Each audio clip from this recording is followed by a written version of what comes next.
Incoming transmission. Picture this. A recording studio somewhere far, far away.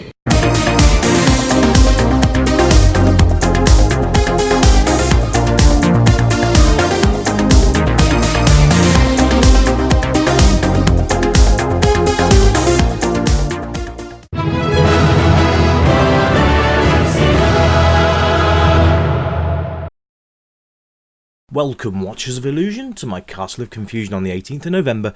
I'm back with a NES classic. It's an arcade conversion, and it was developed by Micronics, released in 1983, and it's called Elevator Action. Now, this was released on a variety of platforms, the Spectrum, the Amstrad C64, the Nintendo Entertainment System, obviously, and it's rather a lovely little game. Now, I actually had this on the Spectrum, and I was going to review it on the Spectrum, but I thought the NES one might be better because I did a Spectrum review last time, so thought we'd have a look at this. Now let's look graphically at it. I think it's rather nice. It's pretty close to the arcade as well, actually, and it's a lot of fun. It's very, very simplistic graphics, but you know what? Sometimes simple wins. Sometimes things are just too complex. I mean, if you sort of hark back to those days where we used to play on these 8-bit systems, we didn't have the luxury of saving, we didn't have the luxury of a lot of things, really. It had to be simplistic, and the gameplay had to be good because looks weren't everything. Take note of the developers of today, because I find that pretty games tend to be very short games these days, and there's nothing really that's piqued my interest as of late on the old sort of recent game releases, but the old style games, they've got a certain charm, and I do believe that they are some of the most playable games in history, because they had to be, really. And I know there was a fair amount of rubbish ones, but you know, can't put all your eggs in one basket, I suppose. Now, very simple premise here is basically you play an agent, and you've got to use the elevators to be able to get around the maps. And you need to be able to go through all the red doors and collect all of the secret files. Now, all these bad guys that are trying to shoot you are just literally trying to stop you. Now, this is a dark area of the level here. The lights are out, so it makes things a little bit more tricky. This is a two-player game, by the way, but it's only turn-based, which is a bit of a shame, but I don't understand how it would have worked in cooperative either, because you would have had to have waited for each other to catch up, etc, etc. I think it's quite nice that there is a turn-based multiplayer. Anyway, so the aim of the game is to go through all the red doors, get to the bottom of the map, get in your car and drive away. Very simple. All the time you've got these little agent guys trying to stop you, and well, that's basically it. So controls, let's go through those. Pretty simple, to be fair. It's left, right, and then when you're in an elevator you can use up and down. Down will also duck as well, which is useful for dodging enemy bullets. Then you have button A and button B, which you fire, and jump. It's sort of jump kick as well. You can actually jump kick these guys in the face, but they do tend to be a little bit gun trigger happy, so it's probably best just to shoot them from a distance, to be honest with you. But you know what, there we are. I really like this game. It's highly addictive. It's one of those games that you really want to make some progress on. It's essentially the same game, the same gameplay throughout the whole thing. Once you get past a level, you get transported to another level, things get slightly harder, blah blah blah. Now, you notice that I shot the lampshade down, that's why everything went dark. Now, you can actually get those lampshades to land on their heads, which is quite funny.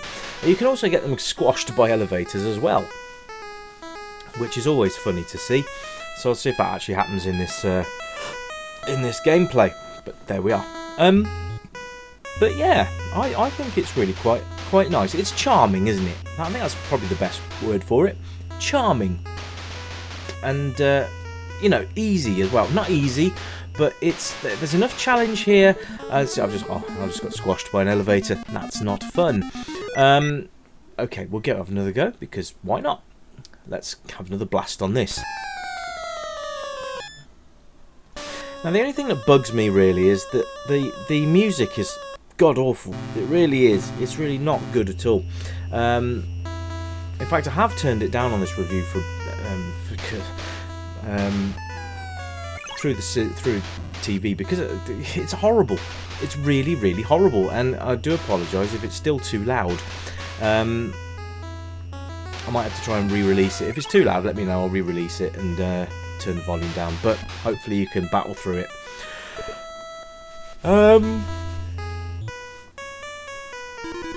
So, playability-wise, it's perfect. It's one of those games that has a lovely little learning curve to it, and it's not going to frustrate you overly. The Spectrum version actually frustrated me quite a lot, just generally because like this elevator sequence here, trying to go up and down these escalators, it just, yeah, and I couldn't find out how to go through the doors. So if anyone knows how to do that on the Spectrum, let me know and I'll have a look at the Specky version as well. Spectrum version actually quite nice, but I couldn't figure out how to do anything. So if anyone knows how to go through the doors on the Spectrum version, let me know. And to go down the escalators, you have to go down diagonally, whereas this sort of does it for you, which is quite nice. But minor things really. Now, things that can kill you, obviously the agents, if they fire their weapons at you and they hit you, you're dead. If you get crushed by an elevator, you're dead. If you try and jump over a gap and there's an elevator thing there and you fall down, you're dead. So there are a variety of ways that you can actually die. So be careful. That's all I'm going to say. So you go through these red doors and you collect the papers and then you come back out again with a nice big bonus score, as you'll see there, 500 points. Yes! Now, if I jump down there, I will end up losing a life. So be careful. But yeah, that doubles a jump and does a jump kick. But like I said, I don't tend to jump kick them because, well, it's a little bit inconvenient. You'll probably want to duck most of the time. Now, in the next level, I can tell you that the agents will also duck and shoot at you from a duck position. So that you have to utilise your jump as well. So they've actually made quite a nice little thing there, where you can't just duck to get away from the bullets. You've got to be able to use jump and duck. And there we go. There, I can't. Yeah, there you see. I just, yeah, shouldn't have jumped. I tried to jump across, but the elevator cable was in the way. Oh yes, another thing to mention, if you get to the bottom of the level and you haven't actually gone through all of your red doors, it will teleport you back up to the first red door that you've missed. So if you've missed one right at the top, you can expect to be going, oh god.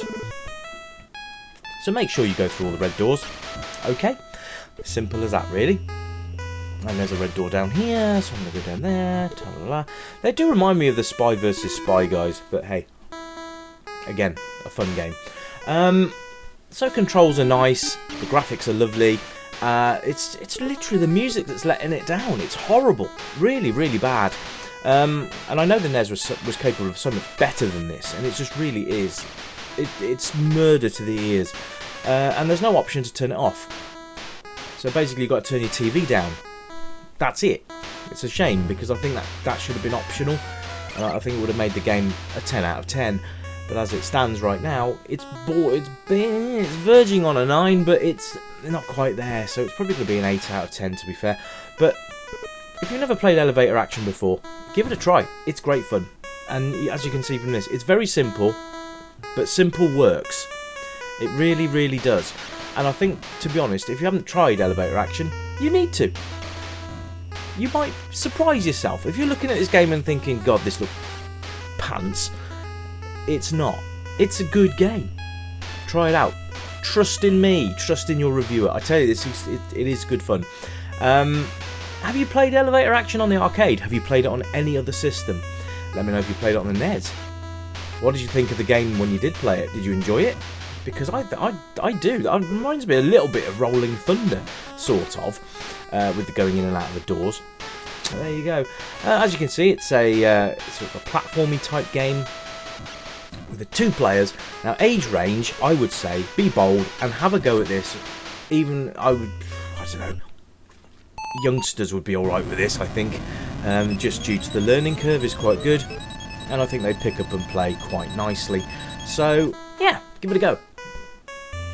There you go. You can see a different colour scheme now. Yeah, see when you shoot the lights, they actually dim. Anyway, folks, that has been Elevator Action. I've been Rich, this has been the Retro Revival Show, and I hope you've enjoyed it. Thanks for tuning in. I should be back very soon. I do apologise for these gaps, by the way, but you keep it retro and I'll catch you next time. Bye for now!